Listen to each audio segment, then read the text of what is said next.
Friday. It's April 22nd, I think. And I actually have a half hour free, and I'm going for a walk, and I haven't been on to talk to people live in a long time. There's nobody on, but maybe you'll watch it later. And I thought I would like to update you on some stuff that's been going on. So I'm sure if you've been following along, you know that last year I released the children's books, Robbie's World and His Spectrum of Adventures. I wrote the books just because somebody had suggested, hey, you're not doing videos anymore, why don't you write a book? And I said, well, I'm going to write a children's book, actually. And then I ended up writing 12 children's books and did all the illustrations during my COVID lockdown. That kept me busy and took, 6, 8, 9 months for the publishers to finish them up. So they were done by March, April of last year. And yes, I was on the Today Show. Great. Did I sell thousands of books from that? No. But it gave me some street cred so that if I say I want to speak or be on something else, I can just say, hey, as seen on the Today Show, and then their ears perk up. I also did some other podcast interviews, and as I was doing that, doggies, as I was doing that, a couple of the podcasters said, hey, you should do your own podcast. It's like, yeah, I'll think about it.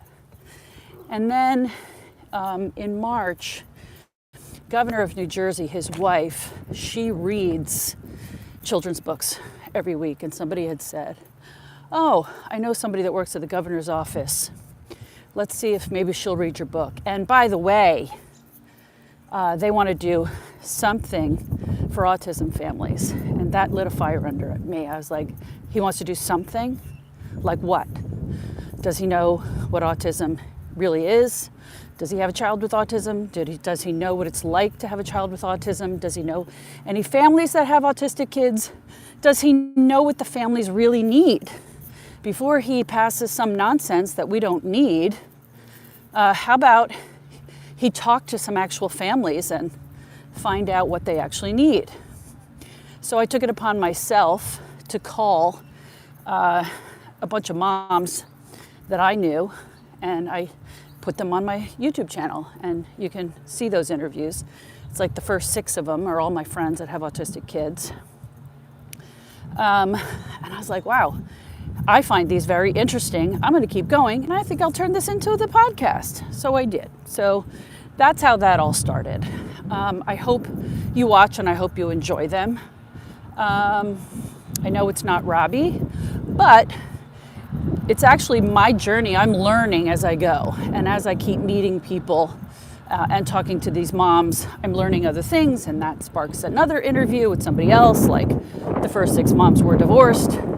So I said, let's talk to a divorce attorney so she can address this, that kind of stuff.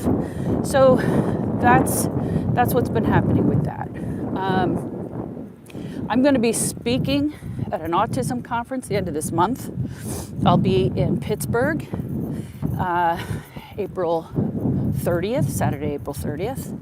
I'm going to be talking to moms about what it's like. Since Robbie's 32, and most moms that go to these have a 2-year-old, I'm kind of way ahead of them.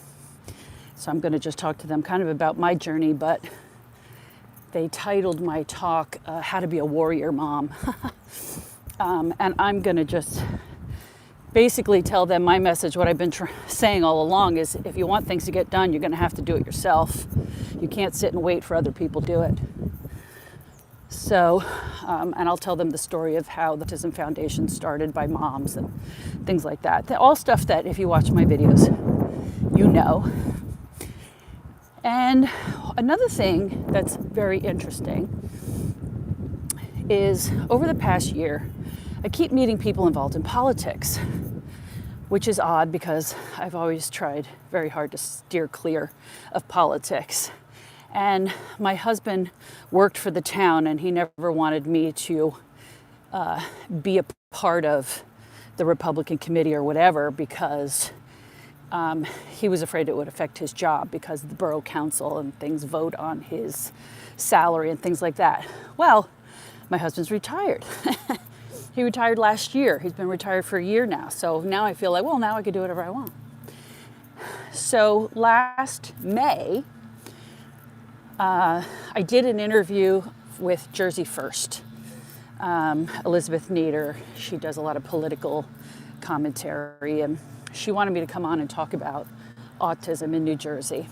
And it went really well. It was actually her highest rated show, which I have no idea why. I don't take any credit for that myself. I think it's just because of the subject. When people heard autism, they wanted to listen. And then there was this guy that was running for governor, and a mom on the New Jersey Autism page, landscapers. I'm walking past the community pool, and they have a dozen landscapers that go outside and blow leaves, and it's going to be so noisy I'm going to turn around and go the other way. I'm walking past the park. So anyway,